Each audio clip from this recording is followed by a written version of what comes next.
8-9 ہفتوں سے ہم باتیں کر رہے ہیں تصحیح قلب کہ دل کو کس طرح ٹھیک کرنا ہے، دل کو کس طرح صاف کرنا ہے اور کن کن چیزوں سے پرہیز کرنی ہے جو کہ دل میں خرابی اور فساد کا باعث بنتی ہیں۔ تو آپ نے اس ٹاپک کو بہت پسند کیا، آپ کی بہت ساری ای میلز بھی آئیں اور واقعی ناظرین یہ ہے بھی بہت اہم کیونکہ ہے یہ دل کا معاملہ۔ اگر دل ٹھیک ہے تو باقی سب چیزیں ٹھیک، اگر دل میں خرابی ہو جائے تو دل سے نکلنے والے خیالات اور اعمال ان سب میں فساد آ جاتا ہے۔ تو حضرت السلام علیکم۔ وعلیکم السلام۔ کیسے آپ؟ الحمدللہ۔ تو آج ہمارا نواں سبق ہے غالباً۔ جی آج 10واں سبق ہے اور 9ویں جو ہے وہ رذیلہ بیان ہوگا۔ اچھا، جو خرابی ہے، جی خرابی، جس سے بچنا چاہیے۔ جی فرمائیے۔ نحمدہ ونصلی ونسلم علی رسولہ الکریم، اما بعد۔ تزکیہ نفس کے حوالے سے آج ہمارا 10واں سبق ہے اور اس میں ہم بات کریں گے عجب اور خود پسندی کے بارے میں۔ عجب اور خود پسندی یہ بھی نفس کے رذائل میں سے ایک رذیلہ ہے۔ گویا کہ یہ 9واں رذیلہ ہے، اس کے بعد اگلے شو میں 10واں ہوگا۔ گویا کہ یہ 10 وہ بری صفات ہیں جس سے نفس کو پاک ہونا چاہیے۔ عجب اور خود پسندی کا مطلب یہ ہے کہ اپنے آپ کو باکمال سمجھنا اور اللہ کی عطا کی ہوئی نعمت کو نعمت کا اپنے آپ کو مستحق سمجھنا اور زوال نعمت سے بے خوف ہونا۔ خود پسندی اور عجب حقیقت میں یہ تکبر کا شعبہ ہے، کیونکہ کبر کی ایک شاخ ہے۔ کبر میں تو یہ ہوتا ہے کہ اپنے آپ کو باکمال سمجھنے کے ساتھ ساتھ دوسرے کو حقیر بھی سمجھتا ہے۔ اس میں یہ کہ اپنے آپ کو باکمال بھی سمجھتا ہے اور دوسرے کو حقارت کا اس سے کوئی تعلق نہیں ہوتا۔ ہاں البتہ یہ کہ اس نعمت کا اپنے آپ کو مستحق سمجھتا ہے کہ میں اس کا اہل ہوں، یہ نعمت مجھے ملنی چاہیے تھی، مطلب اپنے آپ میں ہی مگن رہتا ہے۔ اور پھر یہ اس بات سے بے خوف ہو جاتا ہے کہ جس نے نعمت عطا کی وہ چھین بھی سکتا ہے۔ زوال نعمت سے بے خوف ہو جاتا ہے، یہ خود پسندی ہے۔ ظاہر ہے کہ یہ بھی ایک رذیلہ ہے، کیونکہ اصل میں انسان کی یہ نیچر ہے کہ انسان اپنی چیز کو یقیناً جو ہے وہ اچھا سمجھتا ہے، اس میں کوئی مذاقہ نہیں۔ انسان اپنی چیز کو اچھا سمجھے، اپنے آپ کو اچھا سمجھے، اس میں حرج نہیں، لیکن اس اچھائی اور خوبی جو اس کو عطا کی ہوئی ہے اس کو اللہ کی نعمت سمجھ کے اس پر شکر کرے۔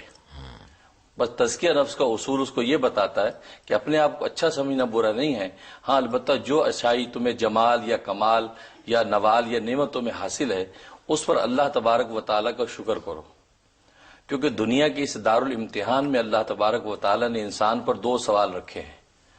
گویا کہ اس دارالامتحان کے 2 ہی سوال ہیں، ایک شکر کا سوال اور ایک صبر کا سوال۔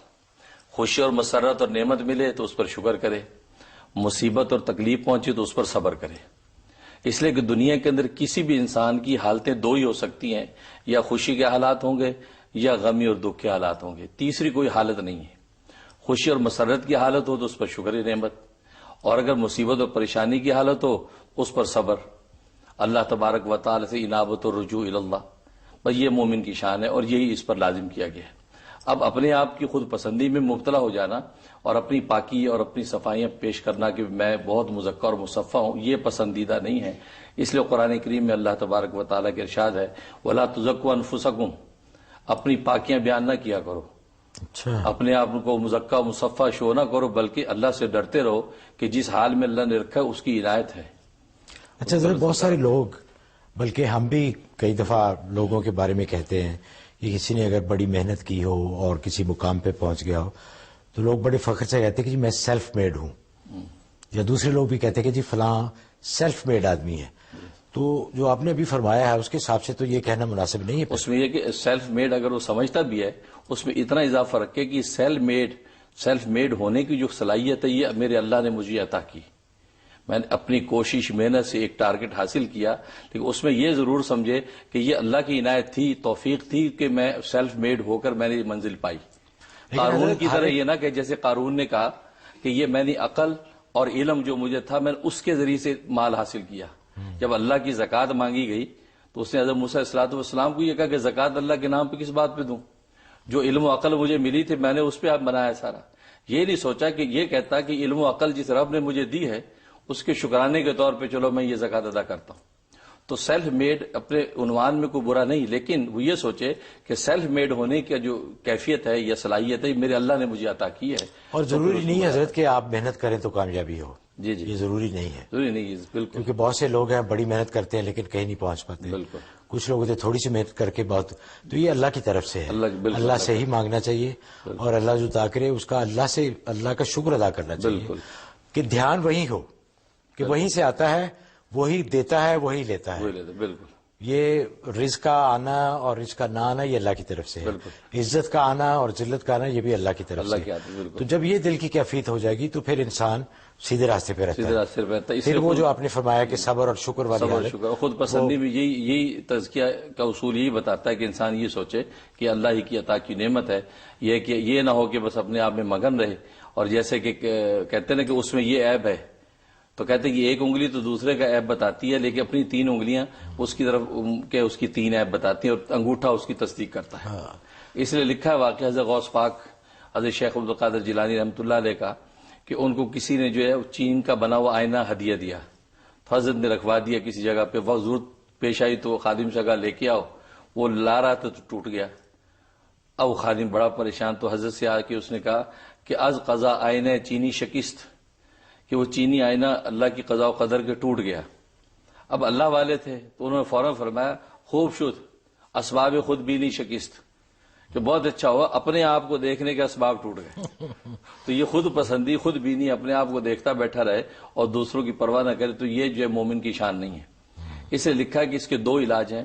ایک علمی علاج یہ ہے کہ انسان یہ تصور کرے کہ جو کمال یہ نعمت مجھے حاصل ہے یہ اللہ تبارک و تعالی کی لطف و عنایت ہے، وہ اپنے کرم سے اس نے مجھے عطا کی، میں اس کا مستحق اور اہل نہیں ہوں.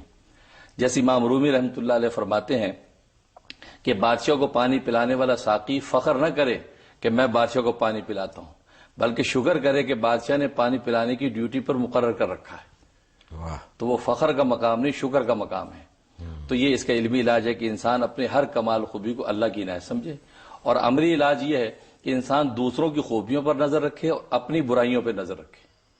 بس یہ اگر تصور قائم باندھ دے گا، حضرت یہ ہو جائے تو دنیا کے سارے مسائل حل ہو جائیں گے. کیونکہ میں سمجھتا ہوں کہ کسی کا عیب بتانا سب سے بڑا عیب ہے. بہت اچھا. کیونکہ ہم جو ہے نا جج بن جاتے ہیں کہ لوگوں کے بارے میں ججمنٹس پاس کرنا کہ فلاں ایسا ہے فلاں ایسا ہے. یہ صرف اللہ کے ہاتھ میں ہے، یہ صرف اللہ کا خاصہ ہے، اور اللہ ہی کے پاس ہے کہ اللہ ہی جانتا ہے. کوئی ہو سکتا ہے بظاہر ہمیں بہت عجیب باتیں لگ رہی ہوں، لیکن پتہ نہیں اندر کا حال کیا ہو کہ اللہ سے کتنا قریب ہو. اس لیے اللہ والوں نے لکھا ہے کہ کسی کے اندر 1000 برائیاں بھی تمہیں نظر آئے تو تم یہ سوچو کہ یار ہو سکتا ہے کہ اس میں کوئی ایک خوبی ایسی ہو جو اس کی 1000 برائیوں پر بھاری ہو. جی بالکل. لہٰذا اس کی میں قدر کرو. ویسے بھی اللہ تعالیٰ جانتا ہے جی کہ کس کے دل میں ہم کون ہوتے ہیں. بالکل.